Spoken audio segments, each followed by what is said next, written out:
প্রিয় সপ্তম শ্রেণীর ছাত্রছাত্রীরা, রাত পোহালেই তোমাদের সেকেন্ড ইউনিট টেস্ট পরীক্ষা অর্থাৎ বাংলা পরীক্ষা। তাই তোমাদের পরীক্ষায় চূড়ান্ত সফলতা অর্জনের জন্য আজ আলোচনা করব বাংলা সাবজেক্টের অতীব গুরুত্বপূর্ণ একটি কোয়েশ্চেন পেপার নিয়ে। তাই ভিডিওটি প্রথম থেকে শেষ পর্যন্ত দেখো, কেননা এই কোয়েশ্চেন পেপার থেকে বেশিরভাগ প্রশ্ন তোমাদের পরীক্ষায় হুবহু কমন আসবেই। শুরু করছি আজকের আলোচনা। দ্বিতীয় পর্যায়ক্রমিক মূল্যায়ন 2026, ক্লাস 7, বিষয় বাংলা, পূর্ণমান 50, সময় 1 ঘন্টা 45 মিনিট। দাগ নম্বর 1, সঠিক উত্তরটি বেছে নিয়ে লেখো 1 গুণ 12 সমান 12, অর্থাৎ একের দাগে তোমাদের 12টি এমসিকিউ প্রশ্নের উত্তর করতে হবে। প্রথম প্রশ্ন, পৃথিবী যে নিজের কক্ষপথে সূর্যের চারিদিকে ঘোরে তা প্রথম বলেন? উত্তর অপশন খ, কোপার্নিকাস। পরের প্রশ্ন, কোশ্চেন নম্বর 2, গোবি মরুভূমিতে যে হরিণ আছে তার নাম? উত্তর অপশন ক, গ্যাজলি। নেক্সট, কোশ্চেন নম্বর 3, কবিতায় কথক যাকে লণ্ঠন নিয়ে আসতে বলেছেন? উত্তর হবে অপশন খ, রামাকে। পরের প্রশ্ন, মদন পল্লীতে এইচ কাজিন্স রবীন্দ্রনাথের সম্মানে যে সভার আয়োজন করেছিলেন সেখানে তিনি জনগণ মন গানটির নামকরণ করেছিলেন? উত্তর অপশন গ, the morning song of India. পরের প্রশ্ন, হার্ভার্ড বিশ্ববিদ্যালয় কোথায় অবস্থিত? উত্তর অপশন ক, মার্কিন যুক্তরাষ্ট্রে। পরের প্রশ্ন, মেঘচর গল্পে পুরন্দর চৌধুরীর ভাইয়ের নাম ছিল? উত্তর হবে অপশন ক, দিগ্বিজয়। নেক্সট, জীবনের ঝরাপাতা গ্রন্থটির লেখিকা হলেন? উত্তর অপশন ক, সরলা দেবী। পরের প্রশ্ন, কোশ্চেন নম্বর 7, বঙ্গভঙ্গ আন্দোলনের পরিপ্রেক্ষিতে রবীন্দ্রনাথ ঠাকুর রচিত সঙ্গীতগুলি যে নামে পরিচিত? উত্তর হবে অপশন খ, স্বদেশী সঙ্গীত। নেক্সট, শুদ্ধ বানানটি চিহ্নিত করো? উত্তর অপশন খ, শশীভূষণ। পরের প্রশ্ন, যে শব্দের প্রচলিত অর্থের সঙ্গে ব্যুৎপত্তিগত অর্থ বা সম্পর্ক থাকলেও অন্য অর্থগুলি থেকে একটি অর্থ বিশেষভাবে বোঝায় তাকে বলে? উত্তর হবে অপশন ক, যোগ রূঢ় শব্দ। পরের প্রশ্ন, ধনাত্মক শব্দের উদাহরণ? উত্তর অপশন ক, টং টং। নেক্সট, স্মৃতিচিহ্ন কবিতায় নামগুলি কোথায় ভেসে যায়? উত্তর হবে অপশন খ, কাল নদীর জলে। আমি তোমাদের বাংলা পাঠ্য বই খুঁটিয়ে সব থেকে বাছাই করা অর্থাৎ এমন প্রশ্নই দিয়েছি যে প্রশ্নগুলি থেকে তোমাদের পরীক্ষায় কমন আসবেই। তাই বাংলা সাবজেক্টে 50-এ 50 পেতে চাইলে প্রতিটি প্রশ্নের উত্তর আজকের মধ্যেই মুখস্থ করে নাও। পরের প্রশ্ন, ঘন্টায় ঘন্টায় ওষুধ খেতে হয়, এই বাক্যে ঘন্টায় ঘন্টা শব্দ দ্বৈতটি কি অর্থে ব্যবহৃত হয়েছে? উত্তর অপশন ক, নিয়মিত অর্থে। পরের প্রশ্ন, যা যুক্ত হয় ধাতুর সঙ্গে তাকে কি বলে? উত্তর অপশন ক, কৃৎ প্রত্যয়। পরের প্রশ্ন, বর্ষায় আজ বিদ্রোহ বুঝি করে, এখানে কার বিদ্রোহের কথা বলা হয়েছে? অপশন ক, কিষানের। অপশন খ, জোড়াদিঘির। অপশন ক, মজা নদীর। এবং অপশন খ, ব্যস্ত ঘড়ির কাঁটা। এই প্রশ্নের উত্তরটি তোমরা আমাকে কমেন্টে জানাবে। আর যারা এখনো আমার চ্যানেলটিকে সাবস্ক্রাইব করোনি, এক্ষুনি চ্যানেলটিকে সাবস্ক্রাইব করে দাও এবং ভিডিওটি তোমার বন্ধুদের মধ্যে শেয়ার করে দাও। এবার চলে এসো 2-এর দাগে, অতি সংক্ষিপ্ত উত্তর দাও 1 গুণ 12 সমান 12। প্রথম প্রশ্ন, আমাদের নিজেদের শরীরের মধ্যে একরকম ভবঘুরে সেল আছে, সেলটিকে ভবঘুরে বলা হয়েছে কেন? উত্তর, তোমরা পয়েন্টস করবে ভবঘুরে বলার কারণ। ভবঘুরের অর্থ হলো বিনা কাজে যে সর্বত্র ঘুরে বেড়াতে পারে। রক্তের শ্বেতকণিকা নামক সেলটি যেহেতু শরীরের মধ্যে এক জায়গা থেকে অন্য যে কোনো জায়গায় যেতে পারে, তাই তাকে ভবঘুরে বলা হয়েছে। পরের প্রশ্ন, চিতাবাঘের গতিবেগ কত?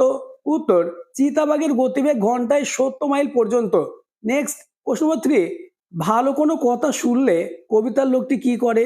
উত্তর, নোট বই। কবিতার লোকটি ভালো কোনো কথা শুনলেই তার নিজের নোট বইয়ে তাড়াতাড়ি করে লিখে নেন। পরের প্রশ্ন, পুরন্দর কি সাংঘাতিক কাণ্ড করেছেন? উত্তর, সাহারা মরুভূমিতে একসাথে 100 ইঞ্চি বৃষ্টি ঘটিয়ে পুরন্দর সাংঘাতিক কাণ্ড ঘটিয়েছেন। তিনি সাইবেরিয়া থেকে সাহারায় মেঘ চুরি করে এনে এই বৃষ্টিপাত ঘটিয়েছেন। নেক্সট, প্রশ্ন নম্বর 5, স্কুলে যাওয়ার পথে লেখক রামকুমার চট্টোপাধ্যায় কি দেখেন? উত্তর, স্কুলে যাওয়ার পথে লেখক রামকুমার চট্টোপাধ্যায় হেদো পার্কের কাছে খুব ভিড় দেখেছিলেন। পরের প্রশ্ন, মোস্ট ইম্পর্টেন্স, কবিতায় কবি কাদের মূঢ় ও ব্যর্থ মনস্কাম বলেছেন? উত্তরটি দেখে নাও। যে শাসকেরা ইট পাথরের অট্টালিকা তৈরি করে ভেবেছিলেন নিজেদের অমর করে রাখবেন, কবি তাদের মূঢ় ও ব্যর্থ মনস্কাম বলেছেন। পরের প্রশ্ন, কবির প্রাণে বাঁশি বাজায় কারা, তা কতদিন ধরে? উত্তর, বাংলার আকাশ ও বাতাস কবির প্রাণে বাঁশি বাজায় তা চিরদিন ধরে। পরের প্রশ্ন, পুরন্দর চৌধুরী দারুণ খুশি হয়ে উঠেছিলেন কেন? উত্তর, বিদেশে এসে একজন রক্তের সম্পর্কের আত্মীয়কে খুঁজে পেয়ে বিজ্ঞানী পুরন্দর চৌধুরী খুশি হয়ে উঠেছিলেন। নেক্সট, কোশ্চেন নম্বর 9, অঘ্রাণের ভরা খেতে কবি কি দেখেছেন? উত্তর, অঘ্রাণের ভরা খেতে কবি বাংলা মায়ের মধুর হাসি দেখেছেন। পরের প্রশ্ন, ব্যস্ত ঘড়ির কাঁটা কোথায় গিয়ে থেমে গেছে? উত্তর, ব্যস্ত ঘড়ির কাঁটা বৃষ্টি মুখর গায়ে গিয়ে থেমে গেছে। নেক্সট, কোশ্চেন নম্বর 11, শামুক চলে যাওয়ার সময় রেখে যায় জলীয় চিহ্ন, সেটি আসলে কি? উত্তর, শামুক চলে যাওয়ার সময় যে জলীয় চিহ্নটি রেখে যায় সেটি হলো তার দেহ নিঃসৃত এক জাতীয় তরল পদার্থ। এটি অনেকটা শ্লেষার মতো। পরের প্রশ্ন, চিরদিনের কবিতায় কোন কোন জীবিকার মানুষের কথা আছে? উত্তর, চিরদিনের কবিতায় কৃষক, কামার, কুমোর প্রভৃতি জীবিকার মানুষের কথা আছে। নেক্সট, ড্যাশ নামে একজন বিজ্ঞানী পুরন্দরকে মেঘচোর বলে গালাগালি দিয়েছিলেন। উত্তর হবে কার্পভ। পরের প্রশ্ন, হোটেলওয়ালা টিনের মগে কি এনেছিল? উত্তর, সোনা ও টিয়ার জন্য জল এনেছিল। নেক্সট, ওরা আপনার নাম কিভাবে লিখতে চায়? উত্তর, ক্ষমতা ও অর্থের জোরে তারা সৌধ বানিয়ে নাম লিখতে চায়। নেক্সট কোশ্চেন, নোট বই পড়লে কি কি জানা যায়? উত্তর, নোট বই পড়লে ফড়িংয়ের কটা ঠ্যাং, আরশোলা কি কি খায়? হাতে আঠা লাগলে চটচট করে কেন? কাতু কুতু দিলে গরু ছটফট করে কেন? ইত্যাদি জানা যায়। পরের প্রশ্ন, যে চাবি দিয়ে টিয়া মাকুকে চালু করেছিল সেটি আসলে কি? উত্তর, যে চাবি দিয়ে টিয়া মাকুকে চালু করেছিল সেটা আসলে ছিল সোনা টিয়ার মামুনির সিঁদুর কাঠি। নেক্সট, শব্দ কখন বিভক্তিযুক্ত হয়? উত্তর, শব্দ যখন বাক্যে ব্যবহৃত হয় তখন শব্দের সঙ্গে বিভক্তি যুক্ত হয়। এবার চলে এসো 3-এর দাগে, সংক্ষিপ্ত উত্তর দাও। যে কোনো 6টি প্রশ্নের উত্তর দিতে হবে। প্রতিটি প্রশ্নের জন্য 3 নম্বর রয়েছে। প্রথম প্রশ্ন, নিজে নিজে আগাগোড়া লিখে গেছি আমি এই, কে কোথায় আগাগোড়া কি লিখে গেছেন? উত্তর, প্রশ্ন উদ্ধৃত অংশটির বক্তার নোট বই কবিতার কথক। তিনি তার নোট বইটিতে নানা অদ্ভুত অদ্ভুত বিষয় লিখে গেছেন, যেমন ফড়িংয়ের কতগুলি পা আছে, আরশোলা কি খায়, আঙুলে আঠা দিলে চটচটে লাগার কারণ কি, কাতুকুতি দিলে গরু ছটফট করে কেন ইত্যাদি। এইসব উদ্ভট বিষয়কে তার ভালো কথা বলে মনে হয়েছে, তাই শোনা মাত্র তিনি সেগুলি চটপট নোট বইতে পেন্সিল দিয়ে লিখে রেখেছেন। নেক্সট কোশ্চেন, অসীমা কেন পুরন্দরকে ফেরিওয়ালা বলে ব্যঙ্গ করেছে? উত্তর, ফেরিওয়ালা বিভিন্ন রকম জিনিস নিয়ে ঘুরে ঘুরে ফেরি করে থাকেন।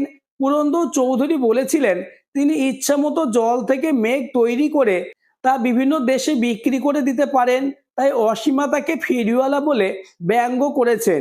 পরের প্রশ্ন, ওরা ভেবেছিল মনে কাদের কথা বলা হয়েছে, তারা কি ভেবেছিল? উত্তর, উদ্ধৃত অংশে অতীতের সাম্রাজ্যলোভী শাসকদের কথা বলা হয়েছে। এবার প্যারা চেঞ্জ করে লিখবে, সাম্রাজ্যলোভী শাসকরা মনে করেছেন তারা পৃথিবীতে যখন থাকবেন না তখন তাদের তৈরি প্রাসাদগুলি চিরকাল অক্ষত থাকবে, তাই তাদের তৈরি প্রাসাদগুলি বিজয়ের স্মৃতিচিহ্ন হিসাবে অক্ষত থেকে তাদের নামকে অমর করে রাখবে। নেক্সট কোশ্চেন, চিরদিনের কবিতায় গ্রামীণ সন্ধে আর রাতের যে ছবিটি পাওয়া যায় তা নিজের ভাষায় লেখো। উত্তর, চিরদিনের কবিতায় আমরা দেখি উল্লেখিত গ্রামটিতে সন্ধ্যাবেলায় শাঁখের আওয়াজ রাত্রিকে স্বাগত জানায়। সন্ধ্যার সময় বুড়ো বটতলায় মানুষের জমায়েত হয়, প্রতি ঘরে প্রদীপ জ্বলে, আর রাত্রি হলে দাওয়ার অন্ধকারে ঠাকুমা তার নাতনিকে গল্প শোনায়। পরের প্রশ্ন, কোশ্চেন নম্বর 5, মানুষ এখন শুধু নিজে চলেই ক্ষান্ত নয়, নিজে চলা ছাড়া মানুষ বর্তমানে কি কি জিনিস চালাতে সক্ষম? উত্তর, মানুষ শুধু নিজেই চলম্বী নয়, সে এখন চালকও। নিজে চলে অন্য কিছুকে চালনা করে মানুষ এখন প্রমাণ করেছে জীব জগতে সে শ্রেষ্ঠ। সে জলে চালাচ্ছে জাহাজ, ডুবোজাহাজ, স্থলে চালাচ্ছে অজস্র যান, ও সেই সঙ্গে রেলপথে রেলগাড়ি চালিয়ে নিমিষে অতিক্রম করে চলেছে বহু দূরত্ব। আকাশপথে তার হাতে চালিত হচ্ছে প্লেন, জেট প্লেন। এমনি করে মানুষ জল, স্থল ও আকাশপথে অনেক কিছুই চালাতে সক্ষম হয়ে উঠেছে। নেক্সট, প্রশ্ন 7, সভা একেবারে স্তব্ধ হয়ে গেল, কোন সভা তা স্তব্ধ হয়েছিল কেন? এই প্রশ্নের উত্তরটি আলোচনার আগে আবার বলবো, যারা এখনো আমার চ্যানেলটিকে সাবস্ক্রাইব করোনি এক্ষুনি চ্যানেলটিকে সাবস্ক্রাইব করে দাও এবং ভিডিওটি তোমার বন্ধুদের মধ্যে শেয়ার করে দাও। উত্তর, সবার পরিচয় বলে পয়েন্টস করবে। প্রশ্ন উদ্ধৃত অংশটিতে বিডন স্ট্রিটের কাছে সরকার বাগানের নেতাজির বক্তৃতা সভার কথা বলা হয়েছে। এবার প্যারা চেঞ্জ করে আবার পয়েন্টস করবে স্তব্ধতার কারণ। নেতাজির বক্তৃতা সভায় নজরুল দেশাত্মবোধক গান গেয়েছিলেন। নেতাজির বক্তৃতার আগে নজরুলের গান হবে, এটিই ছিল তখনকার স্বদেশী মিটিং এর রীতি। সেই গান শুনে সবার স্তব্ধ হয়ে যায়। নেক্সট কোশ্চেন নম্বর 8, ঠাকুমা গল্প শোনায় যে নাতনিকে, ঠাকুমা কখন এবং কি গল্প শোনায়? উত্তর, গ্রামে যখন রাত্রি নেমে আসে তখন দাওয়ায় বসে অন্ধকারে ঠাকুমা তার নাতনিকে গল্প শোনান।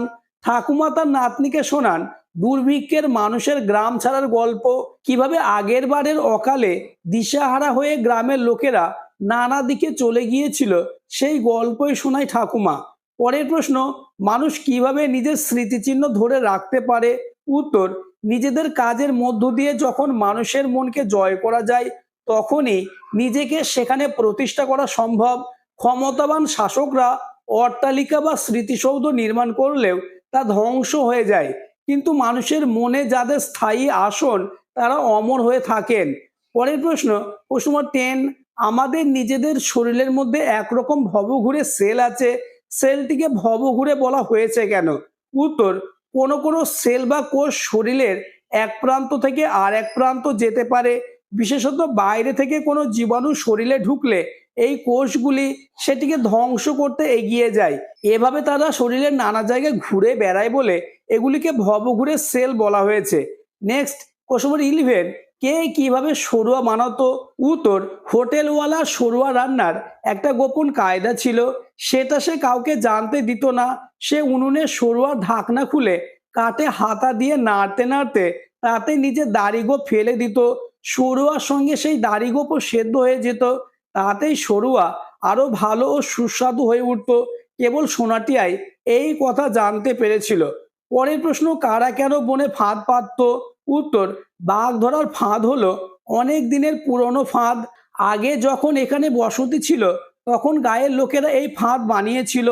মাটিতে দু মানুষ গভীর গর্ত খুঁড়ে তার উপর কাঠকুটো লতা পাতা দিয়ে ঢেকে রাখা হতো। বন্য পশু শস্য খেতে এসে ওই ফাঁদে অর্থাৎ গর্তে পড়ে যেত, উঠতে পারতো না। আসলে ওই ফাঁদে বাঘ ধরা পড়তো না, বুনো শুয়োর ওই ফাঁদে ধরা পড়তো। নেক্সট এবং আজকের আলোচনা লাস্ট দাগ নম্বর 4, নিচে যে কোনো একটি বিষয়ে প্রবন্ধ রচনা করো। প্রশ্নের মান 8। প্রথম প্রশ্ন, পরিবেশ রক্ষায় ছাত্রছাত্রীদের ভূমিকা। দ্বিতীয়ত, বিজ্ঞান ও কুসংস্কার। নেক্সট, একটি গ্রামে ভ্রমণের অভিজ্ঞতা। এবং লাস্ট, একটি প্রাচীন বটগাছের আত্মকথা। এই 4টে রচনা থেকে যে কোনো একটি রচনা তোমাদের পরীক্ষায় আসার সম্ভাবনা কার্যত নিশ্চিত। আজকের আলোচনা এই পর্যন্ত। আলোচিত প্রত্যেকটি প্রশ্ন মোস্ট ইম্পর্টেন্স, তাই বাংলা সাবজেক্টে 50-এ 50 পেতে চাইলে প্রতিটি প্রশ্নের উত্তর আজকের মধ্যেই মুখস্থ করে নাও।